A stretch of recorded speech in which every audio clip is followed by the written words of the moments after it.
आप सभी को नमस्कार। आज 14 अप्रैल है, तो आज हम उस महामानव की जयंती मना रहे हैं जिनके बारे में महान वैज्ञानिक अल्बर्ट आइंस्टीन ने कहा था कि उन्हें विश्वास नहीं होता कि ऐसा व्यक्ति कभी इस धरती पर चला होगा।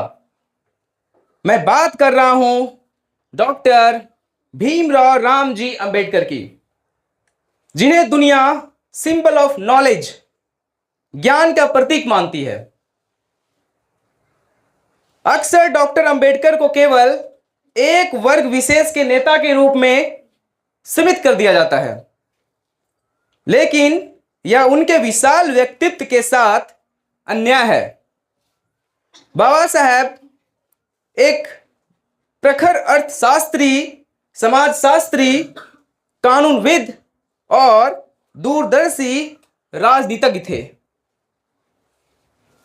आज भारत में बिजली की आपूर्ति के लिए जो ग्रिड सिस्टम या दामोदर घाटी परियोजना जैसी बड़ी जल प्रबंधन योजनाएं हैं, उनकी नींव बाबा साहेब ने रखी थी।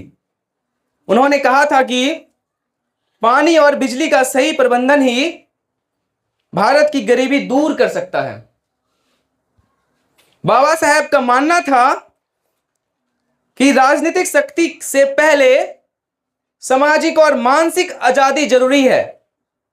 उन्होंने कहा था कि गुलाम को उसकी गुलामी का एहसास करा दो तो वह खुद अपनी बेड़ियां काट देगा, और यह एहसास केवल शिक्षा से ही संभव है।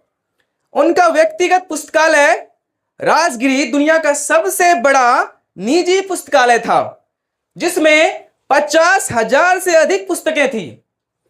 यह हमें सिखाता है कि बदलाव तलवार से नहीं बल्कि किताबों से आता है। जब उन्होंने भारत का संविधान लिखा तो उनका मुख्य उद्देश्य केवल नियम बनाना नहीं था, बल्कि एक नैतिक समाज का निर्माण करना था। उन्होंने हमें एक व्यक्ति एक मूल्य का सिद्धांत दिया। उन्होंने सुनिश्चित किया कि एक सफाई कर्मी का वोट और इस देश के सबसे अमीर उद्योगपति के वोट की कीमत बराबर हो।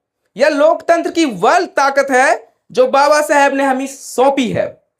आज जिस भारत में महिलाओं को ऊंचे पदों पर सेना में और विज्ञान के क्षेत्र में देख रहे हैं, उसकी एक बड़ी वजह बाबा साहेब की सोच है।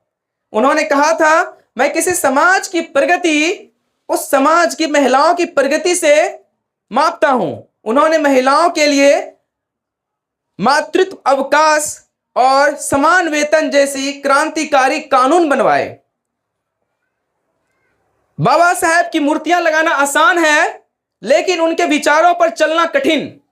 आज के दौर में जब हम समाज में बिखराव देखते हैं, तब हमें उनके संवैधानिक नैतिकता के विचार की सबसे ज्यादा जरूरत है। तो बाबा साहेब ने अपना पूरा जीवन संघर्ष में बिताया ताकि हमारा जीवन सरल हो सके। उनके प्रति सच्ची श्रद्धांजलि यही होगी कि हम एक ऐसे भारत का निर्माण करें जहां स्वतंत्रता, समानता और बंधुत्व केवल शब्द ना हो बल्कि हमारे संस्कार हो। इतिहास वही बनाते हैं जिनका ध्येय महान होता है। अंबेडकर वह सूरज है जिससे रोशन सारा जहान होता है।